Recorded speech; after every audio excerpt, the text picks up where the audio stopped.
Cara gampang mengerjakan tes potensi kognitif di UTBK 2023. Yuk berikut kita simak penjelasannya.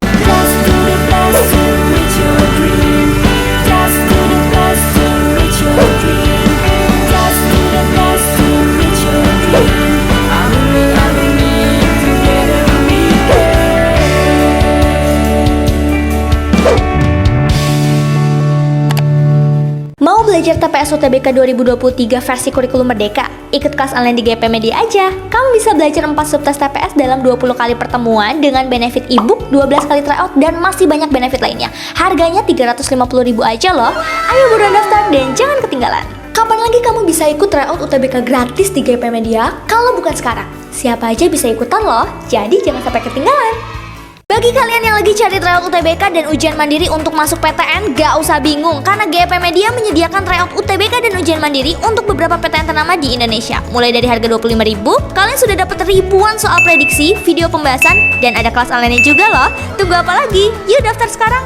Assalamualaikum warahmatullahi wabarakatuh teman-teman. Balik lagi di GEP Media Channel dengan aku Kak Rahmi. Nah teman-teman, hari ini kita bakal ngebahas lagi nih prediksi soal TPS UTBK 2023 tes potensi kognitif. Seperti apa soalnya? Yuk berikut kita simak penjelasannya. Baik, kita langsung ke nomor pertama. Nah, jenis seni yang mungkin dipilih Wendy jika ia tidak mau melakukan latihan bersama dengan Ratu dan Syarifah adalah. Nah, jadi teman-teman, kita gunakan teks ini untuk menjawab nomor 1 sampai dengan nomor 3. Nah, di sini katanya 6 orang siswa yaitu Amira, Kintan, Syarifah, Aldi, Wendy, dan Ratu ingin mengikuti latihan ekstrakurikuler seni.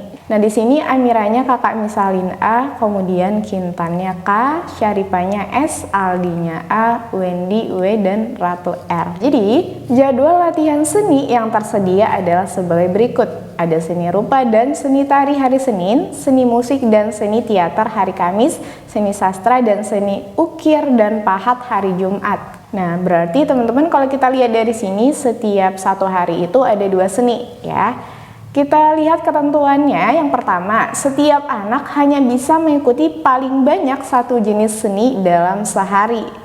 Kemudian Amira dan Syarifah diwajibkan orang tua mereka untuk mengikuti seni teater. Nah, di sini kakak misalin seni teaternya ya. Nah, jadi seni teater ini akan diikuti oleh Amira dan Syarifah karena diwajibkan oleh orang tua mereka. Berikutnya, Ratu dan Kintan telah bersepakat untuk memilih seni musik. Nah, kakak taruh di sini kalau untuk seni musik, nah dipilih oleh Ratu dan Kintan. Berikutnya, hanya Ratu dan Wendy yang tidak mengikuti seni rupa. Berarti nanti di sini Kak, yang mengikuti seni rupa itu berarti kemungkinan selain Ratu dan Wendy ya. Berarti ada Amira, ada Syarifah, kemudian ada Kintan, terus selain Kintan nanti ada Aldi. Nih Aldi kakak taruh Aldi saja ya. Nah, satu lagi tadi A kedua kakak taruh Aldi. Kemudian yang terakhir katanya Ratu tidak memilih seni ukir dan pahat gitu ya. Jadi dia tidak memilih seni ukir dan pahat. Berarti kemungkinan yang memilih seni ukir dan pahat itu selain Ratu. Berarti semuanya berkemungkinan bisa mengikuti jadwal ini gitu ya. Berarti ada Amira, kemudian ada Syarifah, ada Kintan, ada Aldi, dan ada Wendy. Nah, jadi yang ditanya di sini adalah jenis seni yang mungkin dipilih Wendy. Nah, berarti yang mungkin dipilih Wendy jika ia tidak mau melakukan latihan bersama dengan Ratu dan Syarifah. Jadi dia nggak mau bareng Ratu dan Syarifah. Nah, di sini Kak, Ratu dan Syarifah itu sudah mengikuti seni teater sama seni musik gitu ya. Nah, berarti dia tidak memilih teater sama musik. Kemudian Kak, tadi dia juga tidak memilih seni rupa. Berarti kemungkinan yang bisa dia pilih itu adalah seni ukir dan pahat. Jadi jawaban yang benar untuk soal ini adalah opsi yang E, seni ukir dan pahat. Nomor 2, ini kasusnya masih sama soal nomor pertama tadi. Jenis seni yang mungkin menjadi pilihan Amira gitu ya. Nah, jadi kita ambil lagi tadi Kak permisalannya. Ada Amira, Kintan, Syarifah, Aldi, Wendy, dan Ratu gitu ya. Nah, jadi kita langsung ke ketentuannya aja. Setiap anak hanya bisa mengikuti paling banyak satu jenis seni dalam sehari. Amira dan Syarifah diwajibkan orang tua mereka untuk mengikuti seni teater. Berarti kamu ambil lagi di sini, seni teater itu diambil oleh Amira dan Syarifah. Kemudian Ratu dan Kintan bersepakat untuk memilih musik gitu ya. Nah, di sini ada Ratu dan Kintan. Kemudian hanya Ratu dan Wendy yang tidak mengikuti seni rupa. Berarti kemungkinannya Kak yang lain akan mengikuti ya selain Ratu sama Wendy, yaitu ada Amira, ada Syarifah, ada Kintan, ada Aldi. Nah, berikutnya Ratu tidak memilih seni ukir pahat. Berarti seni ukir pahat ini kemungkinan itu akan dipilih selain Ratu. Berarti ada Amira, Syarifah, Kak Kintan, kemudian ada Aldi, sama yang terakhir ada Wendy. Pertanyaannya adalah jenis seni yang mungkin menjadi pilihannya Amira gitu ya Kak. Nah, jadi si Amira ini kemungkinannya bakal pilih seni apa aja. Dan cek lagi Kak, setiap anak katanya hanya bisa paling banyak satu jenis seni dalam sehari.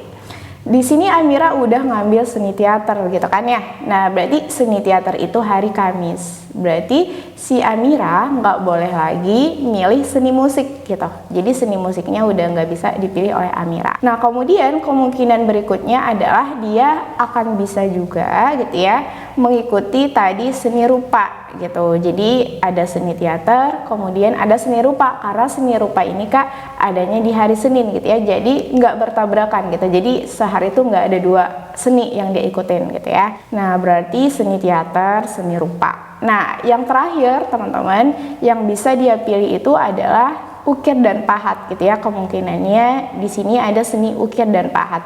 Karena seni ukir dan pahat itu dilakukan di hari Jumat, jadi bisa dia lakukan gitu ya. Nah, jadi kemungkinan yang menjadi pilihan Amira itu adalah jenis seni teater, kemudian ada rupa dan ada ukir pahat gitu. Jadi kalau kita lihat dari opsi yang disediakan, jawaban yang tepat untuk soal ini adalah opsi yang D. Kita lihat nomor 3. Nah, ini kasusnya masih sama seperti yang tadi gitu ya. Cabang seni apa yang bisa dilakukan oleh Ratu dan Syafira secara bersamaan?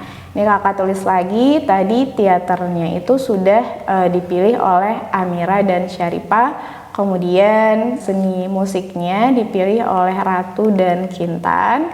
Kemudian hanya Ratu dan Wendy yang tidak mengikuti seni rupa. Berarti seni rupanya bisa diikuti oleh Amira, Syarifah, kemudian ada Aldi gitu ya, kemudian ada Kintan.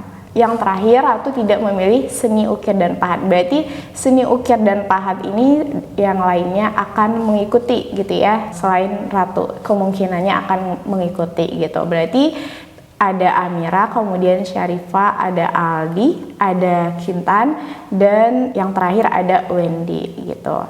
Karena Ratunya nggak masuk ya, berarti tidak dimasukkan dalam sini. Katanya cabang seni apa yang bisa dilakukan oleh Ratu dan Syafira secara bersamaan? Kalau kita lihat dari sini Kak, Ratu dan Syafira kan musik sama teater gitu ya. Jadi mereka ini sama-sama hari Kamis Kak gitu. Jadi kalau misalkan yang musik ini hari Kamis, teater juga hari Kamis. Sedangkan mereka itu punya seni yang beda tapi harinya sama. Jadi nggak boleh gitu. Karena setiap anak itu hanya mengikuti satu jenis dalam sehari gitu. Jadi mereka nggak bisa bareng gitu ya. Jadi cabang seni teater sama musiknya nggak bisa barengan gitu antara Amira dan Syarifah. Kemungkinan yang bisa itu adalah seni rupa juga tidak bisa karena si Ratu nggak bisa mengikuti seni rupa karena dia tadi tidak mengikuti itu gitu ya. Dan yang mungkin itu adalah seni ukir.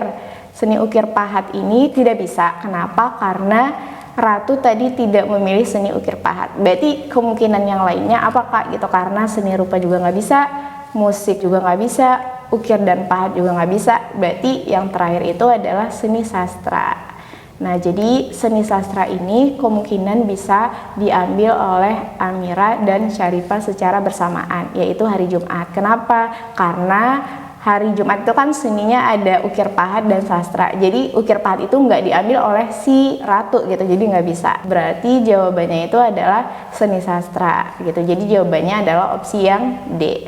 Nomor 4, 5 orang siswa mengikuti pertukaran pelajar ke luar negeri. Mereka adalah Zakia yang berasal dari Jakarta, Imam dan Naira yang berasal dari Bogor. Hafil dan Zaki berasal dari Bandung. Zakia memiliki tiket pesawat pada kursi nomor 12E, Imam bernomor 12A.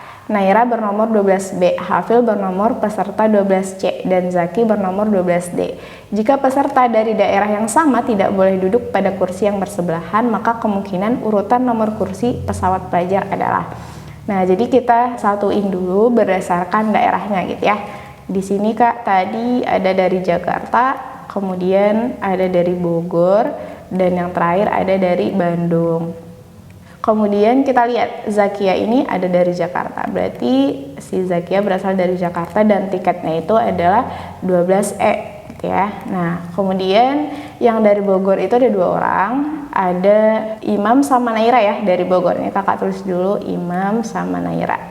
Nah, tiket mereka itu adalah, kalau yang Imam di sini nomornya itu 12A. Kalau misalkan Naira dia 12C. Nah, untuk yang Bandung ada Hafil sama Zaki gitu ya.